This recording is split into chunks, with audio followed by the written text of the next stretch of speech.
Dans Splatoon, on sait que si on tombe dans l'eau, on meurt. Du coup, il existe un espèce de débat sur internet qui court depuis plus de 2 ans. Est-ce que les Inklings ne savent-ils pas nager, ou est-ce qu'en fait ils se dissolvent dans l'eau? Effectivement, quand on regarde l'animation, quand les Inklings tombent dans l'eau, eh bien on les voit se dissoudre dans l'eau, donc ça peut laisser sous-entendre qu'effectivement les Inklings ne supportent pas l'eau. Mais d'un autre côté, on voit que les Inklings se débattent une petite seconde avant de se dissoudre, ce qui laisse du coup penser qu'ils ne savent tout simplement pas nager dans l'eau, et du coup ils se dissoudraient, non pas à cause de l'eau, mais parce qu'ils seraient en train de mourir, tout simplement, de la même manière qu'ils se dissolvent lorsque vous tombez dans le vide sur Tour Jirel par exemple.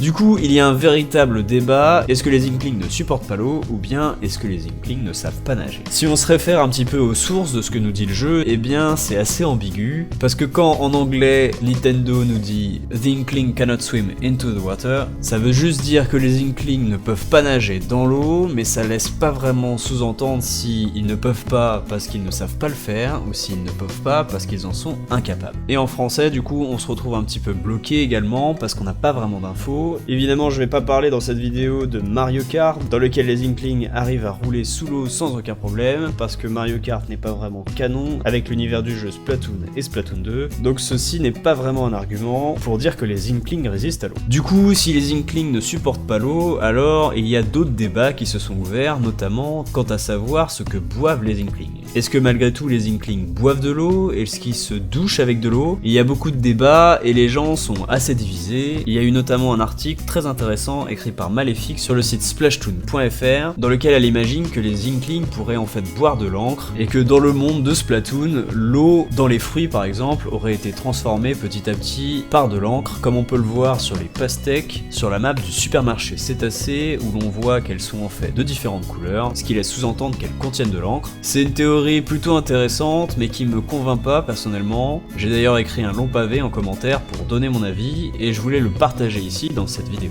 Pour ma part, ça me semble pas vraiment cohérent que les Inklings boivent de l'encre étant donné qu'en fait l'encre fait déjà partie de leur corps. Et en général dans la nature les animaux ne se nourrissent pas vraiment de leur partie du corps, à part pour nourrir leurs petits par exemple. On voit assez peu dans la nature des vaches boire du lait, en général elles réservent ça pour leurs veaux. De la même manière les abeilles qui font du miel le donnent pour leurs petits. Bref, en général les animaux qui produisent une certaine matière, que ça soit comestible ou non, eh bien ce n'est pas tellement pour le manger eux-mêmes, mais c'est parce que cela leur permet de se défendre, de nourrir les générations du dessous, ou bien parce que ça a vraiment une utilité dans leur mode de vie, comme par exemple les araignées qui tissent des toiles. On aurait du mal à imaginer que dans Splatoon 2, des araignées se mettent à manger leurs propres toiles, et bien de la même manière, j'ai du mal à imaginer que des calamars qui à la base font de l'encre pour se défendre des prédateurs, se mettent à manger leur propre encre. Ça me paraît assez incohérent avec l'univers de Splatoon, et surtout avec la biologie générale de notre monde, même si au final rien n'empêche Nintendo de pondre des trucs un petit peu incohérents. Pour moi ça me paraît pas logique, et d'ailleurs à part ces pastèques de différentes couleurs, on ne voit aucun autre indice qui nous dit que les Inklings boivent de l'encre. Si on va voir par exemple les boissons que nous vend Omar dans son camion, eh bien on peut voir que ce sont en fait quasiment tous des jus de fruits. Il y a aussi quelques cafés, mais globalement aucune boisson un petit peu extravagante, uniquement des boissons que nous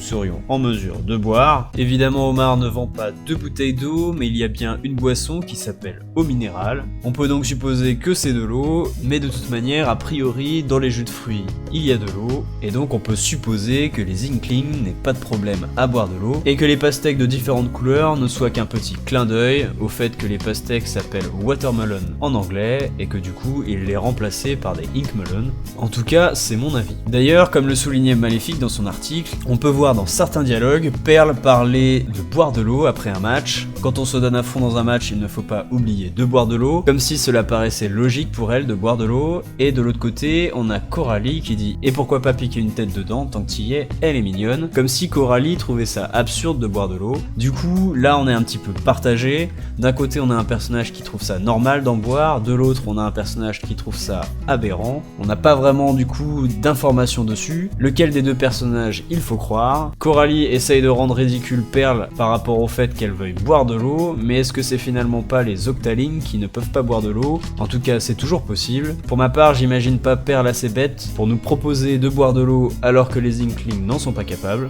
Et je pense que dans ce dialogue, Coralie essaye juste de lancer une petite pique à Perle, histoire de la taquiner un peu, mais peut-être qu'il y a un sens caché à tout ça, je ne sais pas. Pour terminer, finalement, le seul argument officiel et concret que l'on peut trouver, c'est une information qui nous a été donnée sur le Tumblr officiel Splatoon US. À l'époque où Nintendo teasait des informations sur Splatoon en 2015 avant sa sortie, ils ont dit la chose suivante: dernière nouvelle, un de nos stagiaires a récemment vu un calamar tomber dans l'eau en guerre de territoire, et devinez quoi, le calamar s'est dissous. Cela suggère que ces créatures ne peuvent pas maintenir une forme solide lorsqu'elles sont submergées dans l'eau. Est-ce que cela signifie qu'ils sont faits de liquide? Le mystère continue. Bref, ici Nintendo nous donne une petite information, c'est que les Inklings ne supportent pas l'eau lorsqu'ils sont submergés à l'intérieur, ce qui laisse finalement sous-entendre que c'est la trop grande quantité d'eau qui leur pose problème, et pas tant l'eau en elle-même. Effectivement, ça semble logique si on considère que les Inklings sont en fait constitués d'encre. Imaginez ce qui se passe lorsque vous mettez de la peinture dans l'eau. Si la peinture reste en majorité, ça va encore à peu près, mais s'il y a beaucoup trop d'eau pour elle, alors la peinture se dissout totalement. On peut donc supposer que recevoir un petit peu d'eau, ou bien en boire, ne leur poserait pas de problème. En tout cas, c'est comme ça que je vois les choses, même si ça répond pas vraiment à la question comment les Inklings se lavent, est-ce qu'ils arrivent à prendre des douches ou des bains, a priori vu comme ça semble peu probable, mais en tout cas ce n'est pas contradictoire avec le fait qu'ils boivent de l'eau, et donc finalement ça laisse sous-entendre que les Inklings, lorsqu'ils sont sous forme humanoïde, en fait ils essayent de maintenir cette forme le plus longtemps possible lorsqu'ils tombent dans l'eau, mais la pression étant trop forte pour eux, ça ne marche pas et finalement ils se dissolvent dans l'eau.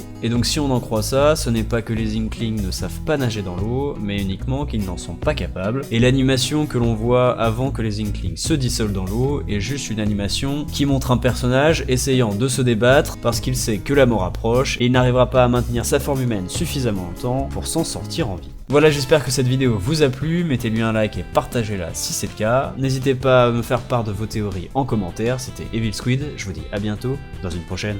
Allez, salut!